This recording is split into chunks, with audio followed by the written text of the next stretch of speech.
زمانہ گواہ ہے. کس بات پر گواہ ہے اس پر بعد میں بات ہوگی. تیسری بات یہ نوٹ کیجئے اس سورہ مبارکہ کے بارے میں کہ یہ قرآن حکیم کی سہل ترین صورت ہے، آسان ترین صورت ہے. میرا انداز بدل گیا ہے. میں نے پہلی دو باتوں کے بارے میں کیا کہا؟ یہ قرآن مجید کی مختصر ترین صورتوں میں سے ایک ہے. یہ قرآن حکیم کی اولین صورتوں میں سے ایک ہے. لیکن اب میں کہہ رہا ہوں یہ قرآن حکیم کی سہل ترین صورت ہے، آسان ترین صورت ہے. یہ نوٹ کر لیجئے کہ اگرچہ پورا قرآن مجید کتاب مبین اسے کہا گیا ہے، ایک بڑی روشن کتاب ہے، واضح کتاب ہے، ایک پیج نہیں ہے، اس میں کوئی پہلیاں نہیں بجھوائی گئی ہیں، بات بالکل سادہ انداز میں کی گئی ہے. اور ایک سورہ مبارکہ میں 4 مرتبہ اللہ تعالیٰ نے چیلنج کے انداز میں فرمایا وَلَقَدْ يَسَّرْنَا الْقُرْآنَ لِلذِّكْرِ فَهَلْ مِن مُدَّكِرٍ. نصیحت اخذ کرنے کے لیے، ہدایت حاصل کرنے کے لیے ہم نے اس قرآن کو بہت آسان کر دیا ہے. تو ہے کوئی کہ جو اس سے ہدایت اخذ کرے؟ تو ویسے تو یہ معاملہ پورے قرآن کا ہے، لیکن یہ کہ ایک ادب میں ایک شے ہے جسے ہم کہتے ہیں سہل ممتنع. اتنی آسان بات کہ جو بظاہر تو نظر آئے بڑی آسان بات ہے، لیکن واقعہ یہ ہے کہ اس کے اندر گہرائی، اس کی گہرائی، اس کے اندر عمق، اس کے مضامین کا پھیلاؤ، وہ واقعتاً جو ہے انسان کے لیے حیران کن ہو جائے. اور اگر کوئی شخص یہ چاہے کہ اسی انداز میں وہ بھی کوئی بات کہے تو اسے وہ ناممکن نظر آئے. سہل ممتنع. ممتنع اسے کہتے ہیں کہ جس کے قریب جانا آسان نہ ہو. تو سہل ممتنع کی جو سب سے بڑی مثال ہے قرآن حکیم میں یہ سورۃ العصر ہے. اب ذرا نوٹ کیجئے کہ ہم اردو بولنے والے جاننے والے لوگ ہیں، اس میں کوئی ایک لفظ بھی ایسا نہیں آیا کہ جو ہمارے لیے نامانوس ہو. عصر، عصر حاضر، عصر رواں، معاصر لوگ ہم بولتے ہیں، زمانہ. اسی طریقے سے انسان تو اردو کا لفظ معلوم ہوتا ہے، ان الانسان لفی خسر. خسر، خسارہ یہ اردو کے اندر مستعمل ہے، خسران اردو میں مستعمل ہے. آمنو، ایمان، یہ تو ہمارے لیے ایک ایسی چیز ہے کہ جس کے بارے میں کسی بھی وضاحت کی ضرورت نہیں، ہر شخص جانتا ہے ایمان کسے کہتے ہیں. عمل اردو زبان کا لفظ ہے، عمل الصالحات، صالح بھلا، صالح انسان ہے، اچھا انسان ہے. صالح، صالحات، اس میں یہ جمع مؤنث کا صیغہ آیا ہے، نیکیاں، بھلائیاں، اچھے اعمال. ذرا سا ایک لفظ جو ہے وہ غیر مانوس آپ کو نظر آئے گا، تواصو. لیکن یہ کہ اس کی بھی جو جڑ ہے وصیت، وہ اردو میں ہم بولتے ہیں.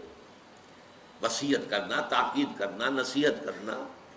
عام طور پر اردو میں یہ مستعمل ہے صرف انتقال کے وقت جو وصیت کی جاتی ہے. عربی میں اس کے لیے بھی لفظ وصیت ہے، لیکن عام طور پر بھی اگر آپ کسی کو کوئی بات، نصیحت کی بات تاکید کے ساتھ کہیں گے تو وصیت اس کے لیے لفظ مستعمل ہے.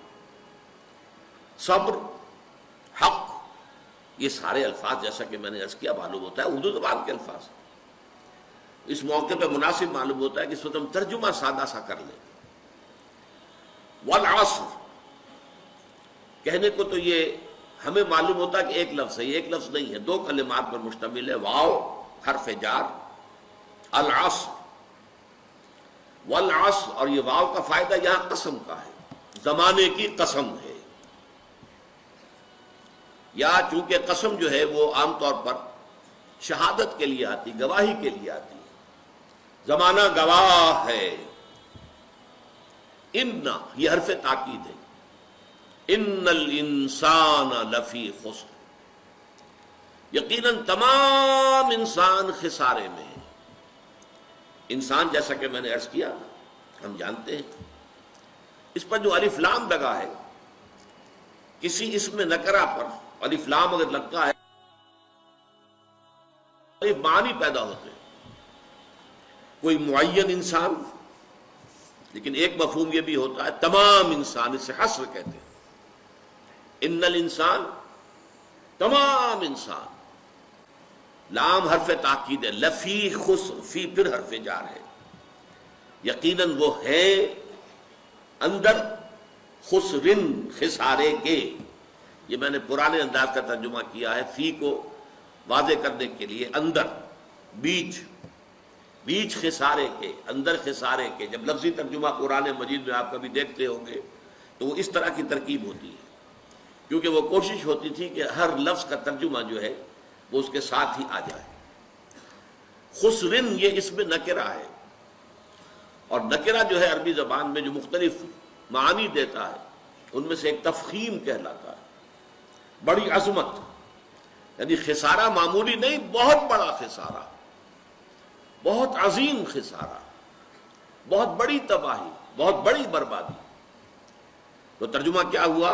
دو آیتیں ملا کر ہم نے جب ترجمہ کیا، زمانہ گواہ ہے تمام انسان عظیم ہلاکت میں ہیں، دو چار ہوں گے عظیم تباہی سے.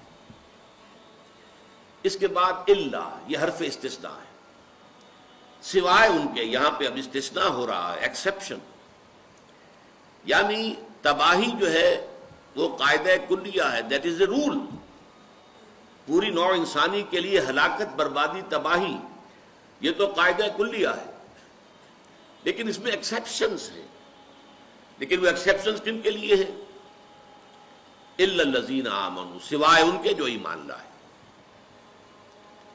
وعملوا الصالحات، اور انہوں نے نیک اعمال کیے، اچھے اعمال کیے، بھلے کام کیے. وتواصوا بالحق، اور انہوں نے ایک دوسرے کو وصیت کی، ایک دوسرے کو نصیحت کی، ایک دوسرے کو تاکید کی، حق کی. یہ پھر تفصیل میں جب ہم جائیں گے تو میں عرض کروں گا کہ حق کے کیا کیا معنی ہیں اور یہ کس طرح جامع لفظ ہے. ابھی ہم صرف ایک رواں ترجمہ کر رہے ہیں. وتواصوا بالصبر، اور جنہوں نے ایک دوسرے کو نصیحت کی، ایک دوسرے کو تاکید کی، صبر کی. تو اب یہ ترجمہ بن گیا، زمانے کی قسم ہے، زمانہ گواہ ہے، تمام انسان عظیم ہلاکت سے دوچار ہونے والے ہیں، سوائے ان کے جو ایمان لائے اور جنہوں نے نیک عمل کیے، اور جنہوں نے ایک دوسرے کو حق کی وصیت اور تاکید کی، اور جنہوں نے ایک دوسرے کو صبر کی نصیحت اور تاکید کی. دین کی بات پھیلانا صدقہ جاریہ ہے. ثواب کی نیت سے ویڈیو کو شیئر ضرور کیجیے. جزاک اللہ.